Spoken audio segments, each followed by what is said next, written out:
Assalamualaikum warahmatullahi wabarakatuh. Apa kabar teman-teman semuanya? Semoga sehat dan berkah selalu. Pada kesempatan kali ini Berkama Saran Channel ingin membahas tentang murai lagi nih teman-teman. Jadi masih banyak pertanyaan mengenai burung-burung murai yang bertipikal panas tuh seperti apa sih? Bertipikal dingin tuh seperti apa sih?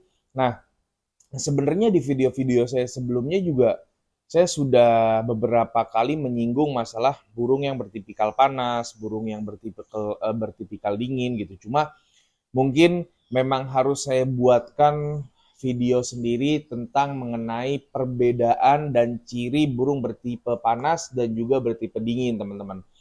Karena masih banyak juga teman-teman yang menanyakan hal ini gitu, walaupun sudah saya singgung berulang kali di beberapa video saya, teman-teman. Nah, langsung aja, biar teman-teman gak gagal paham, simak terus videonya, jangan di skip-skip teman-teman.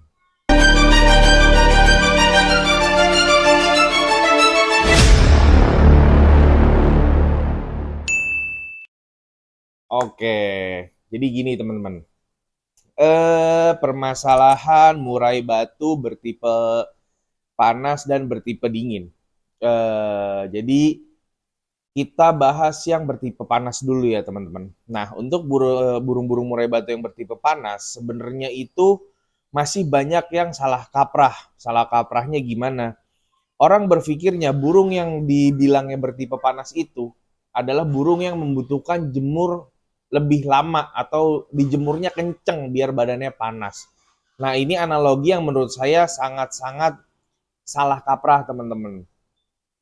Begitupun sama dengan burung-burung yang bertipikal dingin. Jadi masih banyak teman-teman yang menganggap burung bertipikal dingin itu adalah burung yang suka mandi, harus sering dimandikan karena dia ingin badannya itu dingin terus. Nah, itu juga salah kaprah, teman-teman.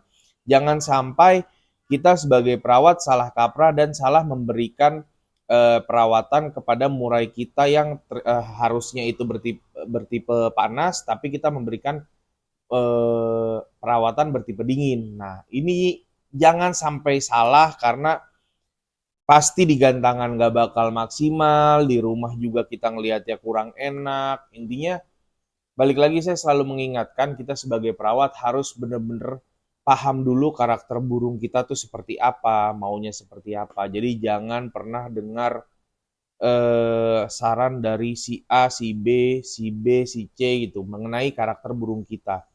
Karena yang tahu burung kita, paham karakter burung kita ya kita sendiri, teman-teman. Teman-teman kalau mau minta saran, alangkah baiknya teman-teman tahu dulu karakter burung teman-teman seperti apa, bertipikal panaskah, bertipikal dinginkah. Jadi yang memberi sarannya juga bisa langsung on point, teman-teman gitu. Oke, kita langsung ke pembahasan inti. Jadi kita bahas mengenai burung bertipikal panas. Yang pertama, burung tipe-tipe panas ini teman-teman, biasanya kalau dijemur baru 5 menit, 10 menit itu udah mangap atau enggak udah lompat-lompatan teman-teman. Yang dimaksud burung bertipikal panas adalah suhu bawaan dari burung tersebut sudah memiliki suhu badan yang panas teman-teman. Jadi semakin kita jemur kencang, ya semakin panas lagi badannya. Jadi burung-burung yang seperti ini untuk masalah penjemuran, berikanlah penjemuran 5-10 menit itu sudah cukup atau maksimal di 15 menit. Hanya untuk memenuhi kebutuhan sinar UV di badannya si burung tersebut. Gitu. Terus untuk poin keduanya, tadi kita ngomong masalah suhu badan dan penjemuran. Nah, ini poin keduanya. Biasanya burung-burung yang bertipikal panas ini wajib diembun, teman-teman. Kenapa wajib diembun? Karena balik lagi, burung-burung yang bertipikal panas suhu badannya itu sudah panas, sudah melebihi burung-burung pada normalnya lah gitu. Makanya rata-rata burung bertipikal panas itu cenderung lebih fighter, teman-teman, karena badannya panas, emosinya tinggi, teman-teman. Nah, kita membutuhkan pengembunan untuk meredam sedikit suhu badannya. Karena pengembunan juga bisa menambah dari birahi burung tersebut. Dan rata-rata burung yang bertipikal panas ini, emosinya dengan birahinya itu lebih tinggi di emosinya, teman-teman. Nah, tujuannya pengembunan untuk meredam emosinya, menaikkan birahinya agar selaras, teman-teman. Itu poin kedua. Poin ketiganya biasanya burung-burung yang bertipikal panas ini sering minta mandi, teman-teman. Karena apa? Balik lagi, badannya panas, dia udah nggak kuat ngeredam panas badannya sendiri, ya dia minta mandi terus-terusan. Nah, biasanya untuk burung-burung bertipe panas, saya memandikan dia itu 2 hari sekali. Paling maksimal mentok-mentok itu kalau mau saya lamain dikit 3 hari sekali. Karena kalau enggak, burung-burung seperti ini biasanya kalau kita gantang itu mainnya nampar melulu karena emosinya ketinggian, birahinya kurang. Jadi saya memandikan dia 2 hari sekali atau 3 hari sekali. Nah, pemandiannya kapan, Bang? Pemandiannya itu kalau memang emosinya udah muncak banget, bener-bener muncak banget, saya biasanya mandiinnya di pagi hari. Kenapa? Pemandian pagi hari itu bisa meningkatkan birahi. Jadi meredam emosinya dia, meningkatkan birahinya dia. Itu kalau misalkan sudah emosi banget. Tapi kalau misalkan baru main nih masih membuang materi, sesekali nampar, nggak yang buang nampar gitu, biasanya saya mandikannya di sore hari, teman-teman. Jadi saya meningkatkan birahinya hanya dari di pengembunan saja gitu. Nah, itu 3 poin yang biasa saya lakukan di burung bertipikal panas. Nah, ciri-cirinya seperti apa? Ciri-cirinya itu yang tadi saya bilang, burung-burung bertipikal panas itu cirinya adalah sering minta mandi. Itu udah pasti, nggak mungkin nggak, karena suhu badannya panas. Yang kedua, burung-burung yang seperti ini gampang ke-trigger dengan suara murai lain. Biasanya dengar suara murai lain aja atau enggak burung masteran yang suaranya agak pedes kayak cungko, dia bisa bangun, dia emosi, dia nyetrek, habis itu dia bongkar materi. Itu biasanya teman-teman. Nah, terus ciri selanjutnya adalah burung-burung ini kalau dengar suara-suara yang memang yang tadi saya bilang pedas segala macam, terus kita buka kerodongnya sebentar walaupun nggak ada burung ya, hanya mendengar gitu. Buka aja dia sudah langsung pasang badan, singset dan steady untuk nyerang gitu, teman-teman. Itu biasanya ciri-ciri burung bertipikal panas. Terus apalagi ya? Oh, sama kalau dijemur biasanya dia nggak kuat lama. Pasti 5-10 menit, 15 menit dia udah mangap atau udah gelisah, teman-teman. Itu pembahasan pertama mengenai burung bertipikal panas. Next, kita bahas masalah burung murai yang bertipikal dingin. Burung murai yang bertipikal dingin itu biasanya, teman-teman, burungnya itu di rumah sering ngembangin bulu.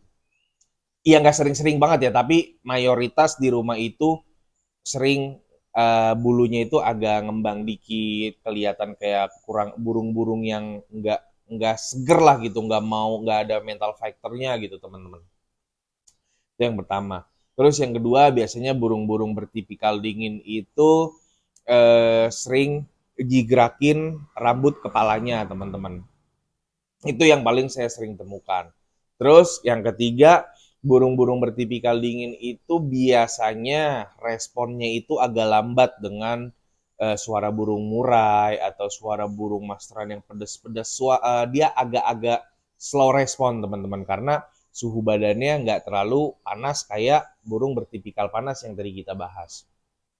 Nah, penanganannya bagaimana, Bang? Jadi kalau perawatan burung-burung bertipikal dingin, biasanya kalau saya, jemurnya saya kencengin, wajib. Karena badannya dia itu sudah dingin, teman-teman. Kurang panas. Kalau kita ngejemurnya cuma 5, 10, 15 menit, nggak bakal ada efeknya. Makanya biasanya saya untuk menjemur murai-murai yang bertipikal dingin ini, saya menjemur dia sampai 45 menit atau 1 jam jemur ablak. Terkadang saya tambahkan dengan sauna burung kering, kerodong kering. Tujuannya untuk menaikkan emosi dan fighter si burung tersebut, udah gitu memberikan hawa hangat atau panas ke badan murai tersebut. Itu yang pertama, teman-teman. Masalah pengembunan selanjutnya. Pengembunan untuk burung-burung yang seperti ini saya tidak menganjurkan di pagi hari, teman-teman. Karena kalau kita mengembun dia di pagi hari, badannya malah makin naik suhunya, malah yang ada minus suhu tubuhnya. Karena burung-burung seperti ini biasanya birahinya segini, emosinya segini teman-teman. Kebalikan dari yang burung bertipikal panas. Jadi kalau kita embunnya pagi, birahinya makin begini, emosinya makin begini gitu teman-teman. Nah, pengembunan yang bagus untuk murai-murai seperti ini, saya melakukannya biasanya di malam hari, jam 9 sampai jam 10 ya jam 9 malam sampai jam 10 malam karena di fase itu bisa membangkitkan fighter dari burung tersebut, teman-teman. Entah ini mitos atau memang fakta, cuma kalau saya merasakan hal-hal seperti ini fakta karena saya sudah menjalankannya berkali-kali, terutama burung-burung yang gampang birahi, saya biasanya ngasih pengembunannya itu pengembunan malam atau jam 9 sampai jam 10 atau jam 10 sampai jam 11 malam gitu, teman-teman. Nah, terus selanjutnya masalah pemandian.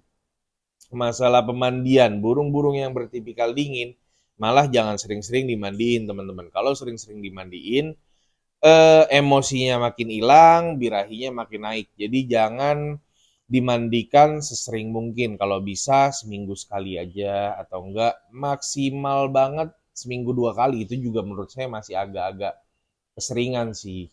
Kalau kita benar-benar mau bikin dia mentalnya bagus dulu, fighter dulu, kasih aja perawatan kayak sebulan, seminggu sekali untuk dia pemandian, teman-teman. Jangan terlalu sering. Intinya semakin sering dimandikan, birahinya bakal semakin naik. Semakin jarang dimandikan, semakin sering dimandikan, birahinya semakin naik, emosinya semakin turun. Kita susah buat nyari keselarasan emosi dan birahinya. Gitu teman-teman. Nah, ciri burung yang bertipikal dingin di rumah ini, yang tadi saya sempat bahas sedikit di awal tadi, bahwa burung-burung yang seperti ini lebih cenderung sering gembung di rumah, terus sering jigrak rambutnya, terus kurang responsif dari pendengaran burung mastran yang memang suaranya tajam-tajam atau burung murai yang lagi ngukluk gitu. Dia agak-agak kurang responsif, teman-teman. Gitu, teman-teman. Penjelasan dari mengenai burung bertipikal panas dan bertipikal dingin, teman-teman. Nah, mungkin cukup sekian dari Berkamastran. Kalau teman-teman masih ada yang ingin ditanyakan, teman-teman bisa nanyakan langsung di kolom komentar atau bisa langsung japri saya. Insya Allah jika saya ada kesempatan, saya akan membalas chat teman-teman atau pertanyaan teman-teman satu-satu gitu, teman-teman. Mungkin cukup sekian dari saya. Assalamualaikum warahmatullahi wabarakatuh.